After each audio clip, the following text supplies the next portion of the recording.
banyarwandakazi ndabashuje cyane mbifuriza amahoro y'Imana mukomere cyane aho muri hose ku isi.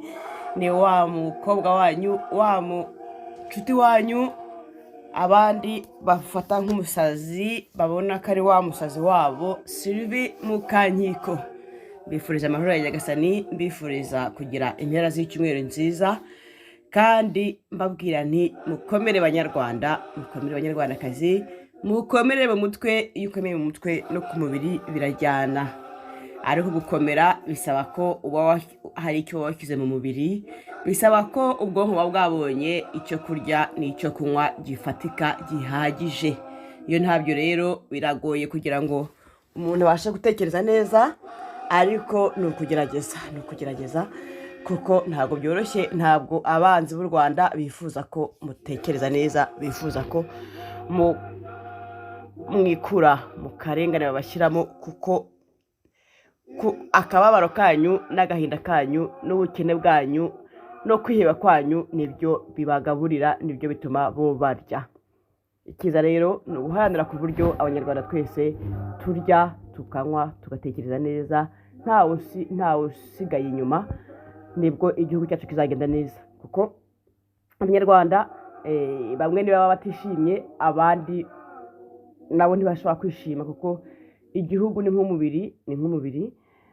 Iyo ubabaye agatoki, iyo wakomeretse, n'iyo kwa kundi uzatekereza uzareba nk'iyagaha kakwisha mu kirenge, gashobora gutuma udasinzira, umubiri wose uribwa, kandi ari agahwa gato cyane katanagaragara, udashobora no kubonesha amaso, ariko umubiri wose urarutitira, urara udasinziriye.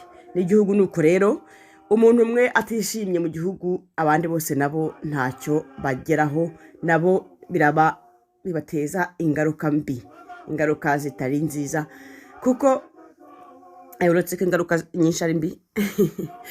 Ubwo rero niyo mpamvu bisaba ko kugira ngo igihugu kigende neza, kibe cyiza, bisaba ko abaturage bose baba bishimye. N'utishimye akaba wenda ari uko wenda yarwaye cyangwa se yagize akandi kabazo runaka, ariko kamara gukemuka nawe agasubira muri bwa buzima bwe busanzwe. Ugukura ukennye akaba wenda ari uko yavukanye ubunebwe cyangwa se yavukanye ubumuga, ariko nawe hakagira uburyo systeme, bakagira uburyo igihugu, leta, abayobozi, abapolitisiye, abakina politike bamufasha ku buryo nawe abasha kugira nibura kubona ifunguro ku meza ye. Niko bigomba kugenda. Ubwo rero icyo nashaka kugira ngo tuganire kuri uyu munsi, muri iyi gahunda ya ukuri kuryana, nagira ngo uyu munsi tuganire ku bibazo by'abanyarwanda bakuru bakomeje kwibaza impamvu abanyarwanda ngo baba bakoze iki, ngo ni abere, ngo ni abanyabyaha, ngo nta cyaha bakoze, ariko bagakomeza kubica, bagakomeza kubaguta, bagakomeza kubatoteza. Nagira ngo mbibarize abanyarwanda bakuru, abasaza n'abakecuru badukuriye, ndabaza cyane abanduta njyewe nababwiye ko navutse nyuma gato ya kudeta ya 1993. Umwaka nyuma yaho navutse, kudeta imaze umwaka umwe n'iminsi, n'ukwezi kumwe n'iminsi 25. Ubwo navutse, murumva rero ko navutse mu gihe kibi cyane ku bijyanye na politiki y'u Rwanda. Ubwo rero nagira ngo nibarize abantu badukuriye bavuga ngo bamutuje, ngo babarasinda, ngo bakarasira, ngo ba Mushayidi, bariya batwagira Mungu, ba Serime, abanyarwanda bose bakomeza gutotezwa, abanyarwanda bose bakomeza kwicwa n'inzara, ngo barazira iki, ngo ko ari abere. Nagira ngo mbibarize Kayibanda na bagenzi be 2023 bari bakoze ikihe cyaha cyatumye bakurwa ku butegetsi, barangiza bakicwa urw'agashinyaguro?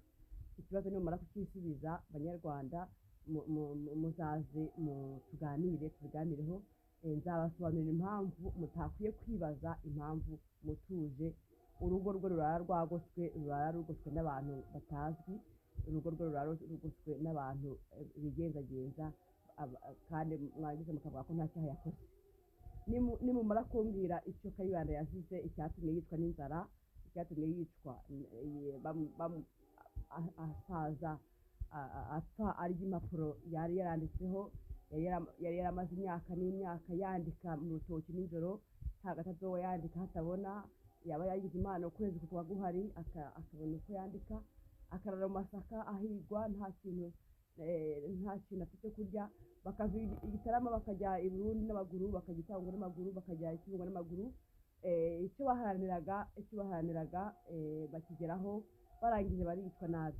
Nimumbwira icyaha bari bakoze muzaze mumbaze tuganire ku mpamvu idamange yafunzwe kubagaho, bakamurira igipangu, urubyiruko rungana nkawe rukurira igipangu rukamusangamo imbere nta kintu yakoze, ari umuntu w'umudamu n'umumama, bakamufunga kuriya byagenze. Muzaza nimumenya ikintu Agatha Uwiringiyimana yazize, icyaha yari yakoze cyatumye bamwica urw'agashinyaguro, umurambo we bakawushinyagurira. Muzaze tuganire, nzabasobanurira icyo Cyuma Hassan Dieudonné azira. Nimara kubasobanurira nizere ko muzarekera kuvuga, kwibaza no guteza ubwega no kuvuga ngo mutabarize ngo bariya bamukwiye. Muzambwira aho mubatabariza hatatabarijwe bakayibanda. Ubutabera mushaka gusabira Cyuma, ubutabera mushaka gusabira Theoneste w'Umubavu, ubutabera mushaka gusabira Urayeneza Gerard, muzambwire impamvu mutabusabiye Kayibanda Gregory wishwe urw'agashinyaguro, agapfa arya impapuro, agapfa bamugaburira amazirantoki, agapfa agugura intebe ye. Banyarwanda banyarwandakazi, reka nze mbarekeye aho, ubwo nahejo Imana idushoboze tuzakomeza ubutaha. Imana ibahe umugisha, murakarama kandi mukomere cyane, mukomere kwa kundi mu mutwe ahasigaye ibindi. Imana yo mu ijuru izajya ibidushoboza uko bwije n'uko bukeye. Murakoze cyane. Bahanzi, abanyabwenge, ubundi ibyo bintu ntibyagakwiye. Reka rero twinjire mu kiganiro cyacu, turi babwire ukuntu kiri bugende mu kanya ndetse n'ibigikubiyemo. Bwana Joseph Matata, turakwakiriye, ikaze nanone muri studio za Radio Urumuri. Na iby'agaciro ni amahirwe kuri twebwe kukwakira, ndetse n'abadukurikiye batwohereza ubutumwa bati umusaza Joseph Matata yaduhaye ibyo tugomba kwibazaho, tugomba kuzirikana, ndetse aduhumura amaso ku bintu tutabonaga, we kubera inararibonye ye, kubera akaba afite ukuntu abibona, akaba afite ukuntu ageza kure muri ayo maso ye, muri uko kureba ibyo bintu. Twongeye kwakira rero kandi turakwishimiye, turizera ko umeze neza Bwana Joseph Matata. Mboneyeho umwanya wo kugusuhuza no gusuhuza abakunzi ba Radio Urumuri, abari muri chat muri aka kanya badukurikira, abazadukurikira mu minsi imbere. Nkaba nizera ko tugira ikiganiro cyiza, ariko mbere yo kugira ngo tuze kuvuga ibya Gerard Urayeneza byo gufungura iby'ifungurwa ryawe Urayeneza, ndagira ngo umenyeshe ko wa musore Aphrodis Matuje kuva saa sita nyine bakomeje bafite nyine ingenza zambaye sivili zagose urugo rwe. Tukaba twibaza niba bashaka kuza kumutwara nijoro, tukaba twibaza icyaha yaba yarakoze, ahubwo leta niyo imukorera ibyaha kuva muri 2011. Yari yafunguwe ejo bundi kuwa gatanu, none uyu munsi ni kuwa gatanu, nta n'icyumweru kirashira, naho ngo reka bamugote. Ubwo nyine bitumenyesheje bakimara kuhagera mu masaa 7 z'amanywa. Ubwo rero ntabwo amakuru mfashe nonaha ku mugoroba, ntabwo arakamenya icyatumye abantu bagota urugo rwe. Nta muntu wambaye imyenda ya gipolisi. Amakuru ya nyuma mbonye ya nonaha saa 10:50 na nari maze gusobanura ko tugiye kumutabariza nanone, kuko ntabwo byumvikana ko umuntu utagira icyaha agira abantu baguturwa nawe akabibona. nkaba rero ngira ngo rwose nongere nibutse ko ibintu byo guhohotera abanyarwanda, urabona nk'uyu amaze imyaka 2 muri gereza, baramufunguye bamugize umwere, none se bajya kumufunga bari barebe ko ari umwere. n'umuntu akibaza ibintu by'amakinamico nk'ibi aho bizatugeza. uyu mwana nawe ndamwita umwana kuko ni umusore ukiri mutoya, ni umusore wavutse tariki ya 12 z'ukwezi kwa munani muri 1984 muri jenoside yari afite imyaka 10. akaba yari yarashoboye kwiga amashuri ye banamufungamo kugeza igihe yari amaze kuba diregiteri w'ikigo cy'amashuri, kubera ko yabaye umwarimu mbere y'ako gato, aba umwarimu mwiza wigisha, baramukunda, bamutorera kuba diregiteri w'ikigo cy'amashuri. aho rero yaje gushimutwa icyo gihe, bamushimutwa bwa mbere hari tariki ya 14 z'ukwezi kwa 7 muri 2018. icyo gihe rero yaragiye arabura aburirwa irengero hashira imyaka 3 n'amezi 2. umugore we yashatse asanga yaragiye kwishakira undi mugabo, utwana 2 babyaranye yaradushigiye nyirakuru wabanaga na Matuje. ubu nawe nyirakuru nawe nyine bose baragoswe, barimo twana twose bari barabura ibirengero, kuko n'umuryango udashobora guhabwa amahoro n'ubwo butegetsi. kandi Matuje ntabwo twumva ko hari ikintu, hari umutekano muke ateje leta y'u Rwanda, ahubwo leta y'u Rwanda niyo imuteza umutekano muke, niyo yamukuye ku kazi ke, iramuhohotera kugeza n'uyu munsi. ubwo rero nyine nari mvuze ngo mbere yo kugira ngo tuvuge twishimire uwo bafunze bazi ko ari inzirakarengane, bakamukoresha amakinamico muri izo nkiko zabo, umuntu ntiyazita ubutabera ni butareba, bamugane bakarasira. nari ngize ngo abantu babimenye ko Matuje yaraririwe, yiriwe araririwe ku mpamvu zitari zumvikana, ariko tumva zijyanye n'urugomo rw'iriya leta ya Kigali, nk'uko yabimenyereje abanyarwanda gushimuta byabaye umuco, nta n'isoni bakigira. ubwo rero nibutse ko bari barongeye kumushimutana n'abana be 2, bikaba byaramenyekanye tariki ya 23 z'ukwezi kwa 2 muri 2022. urumva ko ejo bundi mu kwa 2, kumva rero yuko yabonetse ejo bundi kwa 5, washize ejo bundi kwa 5 ngo hari tariki ya kangahe, uretse ubu turi kuri 30, turi ku itariki ya mbere uyu munsi, itariki ya 5 aho si ku itariki ya 25 ngora ejo bundi aboneka. ubwo rero urumva ko birababaje. ntabwo nari kwinjira mu kiganiro cy'undi cyaburaye neza, ntongeye kwibutsa icyo ari ikibazo gihari. ubwo turakomeza ducunge muri weekend, tuzamenya uko bimeze. ubwo turamenya mu gitondo uko biri bugende cyangwa muri uyu mugoroba, kuko aracyari ya contact avec abantu bacu barimo gucunga ngo bamenye uko bimeze.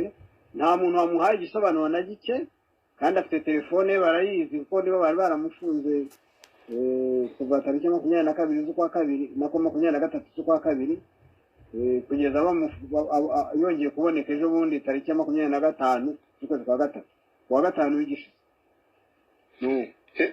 erega bwana Joseph Matata, biriya nicyo bita ngo guhungeta. turaza kubigarukaho wenda tureba n'ahazaza ha Gerard uraye neza, ariko kugira ngo bakomeze baguhahamure, iyo bagushyize mu karengane kangana kuriya, ntabwo bakurekura. bakomeza kuguhahamura, bakomeza gukora icyo bise ngo gukomeza kugutoteza nyine. ndetse Esperance urakoze nawe kutwandikira uvuga uti twizere ko n'abarafinda nawe budacya bongeye kumutambikana, ndetse nawe bagota urugo rwe nk'uko bari kugota urwa Matuje Aphrodise. niko babigenza. barafinda ntabwo bazamurekura, ntabwo bazamurekera amahoro. ahangaha ndagira ngo nkubwire ko twari kumwe nawe ndetse na Mwizerwa Silver dutabariza umuntu bari Buryanakara ari Norbert kuwa gatandatu w'icyumweru gishize niko nibaza nibyo kuwa gatandatu w'icyumweru gishize duteza ubwega tumutabariza tuzi abadukurikiye bumvise ko bari bamufatiye iwe aryamye n'umugore we mu gitondo saa 10 za mu gitondo bakamujyana mu kigo cy'inzererezi ngo n'inzererezi umuntu ufite urugo umuntu ufite umuryango umuntu batafatiye mu muhanda bakamujyana mu kigo ngo cy'inzererezi nk'aho bamufashe azerera ibyo rero byari biturutse ababishaka bakurikirana ibiganiro twakoze kuwa gatandatu nyine murasanga barabihereye ngo kuko ngo batazi icyo arya batazi ikimutunze kubera ko yari yimukiye yaramaze ukwezi n'icyumweru ngo babonaga arya bakabona agiye mu kabari agafata icupa ibyo ngo bikababaza bikaba icyaha bakavuga ngo buriya ashobora kuba akora ibyaha ashobora kuba yiba ashobora kuba ntabwo bazi